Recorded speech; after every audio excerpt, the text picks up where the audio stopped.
हरि ओम।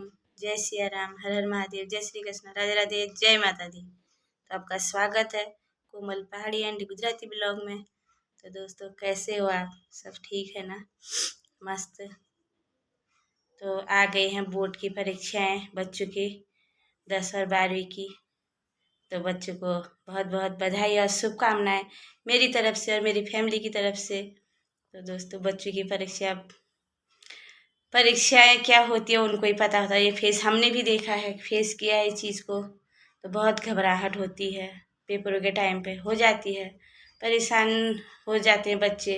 कैसे पेपर आएंगे, कैसे होंगे, कैसा रिजल्ट आएगा, सब सोचते हैं। हमने भी सोचा, हमको भी बहुत घबराहट हुई थी। तो सभी बच्चों को फिर से बधाई हो।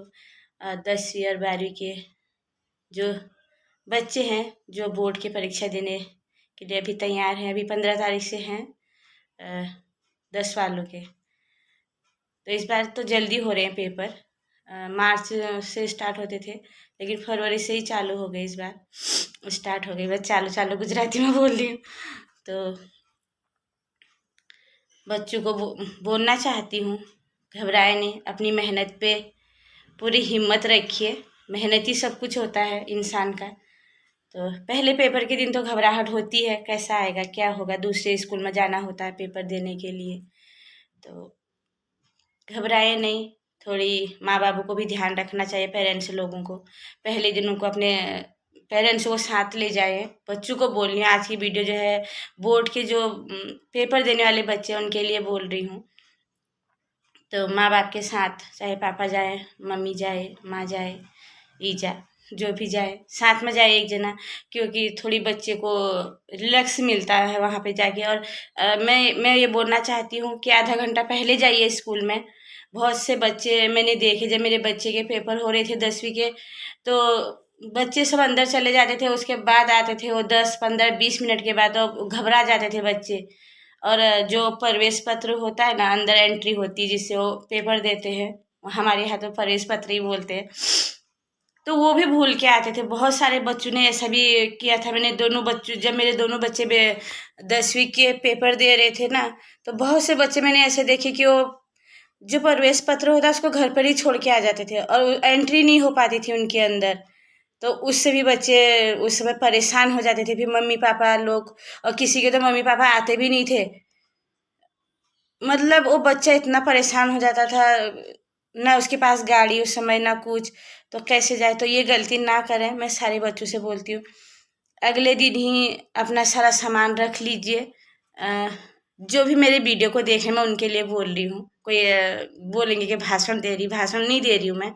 होता है उस समय बहुत से सारे बच्चे प्राइवेट वाले थे, मतलब हम लोग प्राइवेट बोलते हैं, जो दूसरी तीसरी बार पेपर देते हैं, वो क्या करते थे, वो प्रवेश पत्र पिछले साल के लाते थे। जो नया उनको मिला रहता था वो लाते ही नहीं थे। उनका भी कितनी बार ऐसा हुआ, वो मैंने देखा है, मैं तब बोल रही हूँ। तो पेरेंट्स को भी इस चीज़ का ध्यान देना चाहिए। बच्चा अपना सामान रख रहा है, क्या कर रहा है, क्या नहीं कर रहा है, कब सो रहा है, कब उठ रहा है। थोड़ी पेपरों के टाइम पे पेरेंट्स को ध्यान देना चाहिए। मैंने बहुत दिया था अपने बच्चे के टाइम पे। मैं आपको भी बोलती हूँ कि आप अपने बच्चे के साथ रहिए पेपरों के टाइम पे, उसको अकेला ना छोड़ें।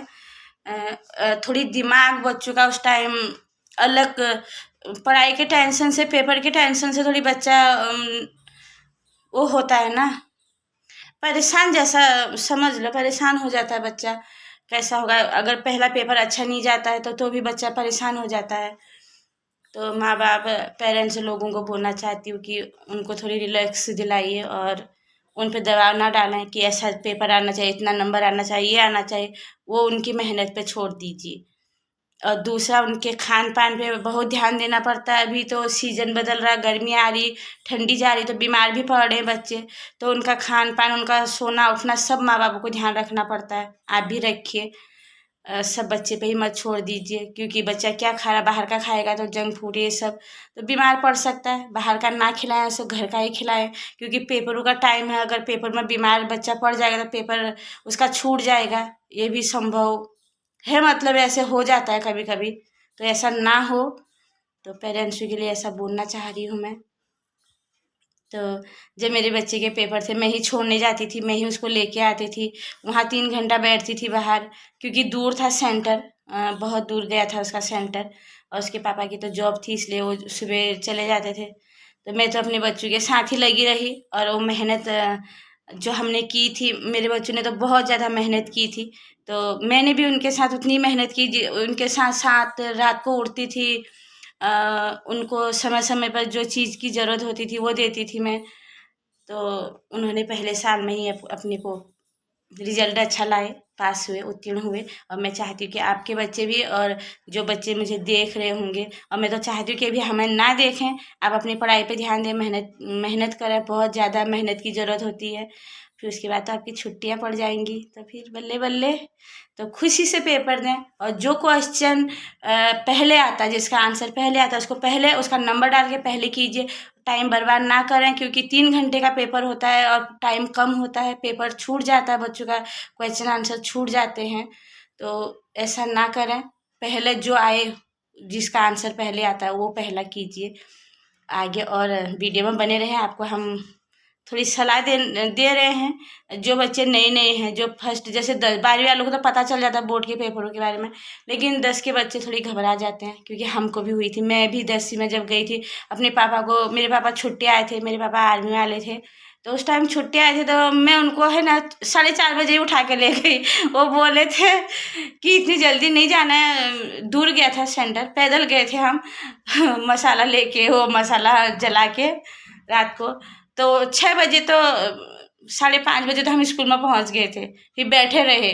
तो पहले दिन ऐसा होता है, घबराहट हो जाती है, और बच्चों को भी अपनी चिंता होती है। तो पेरेंट्स को बोलिए जरूर उनका ध्यान दें और उनके साथ रहें पेपरों के टाइम पे। बच्चे को ज़्यादा टेंशन ना दें, पढ़ वो अपने आप कर लेगा। थोड़ी बोलना तो पड़ता है माँ बाप को कि पढ़ ले, कल पेपर है, ये है।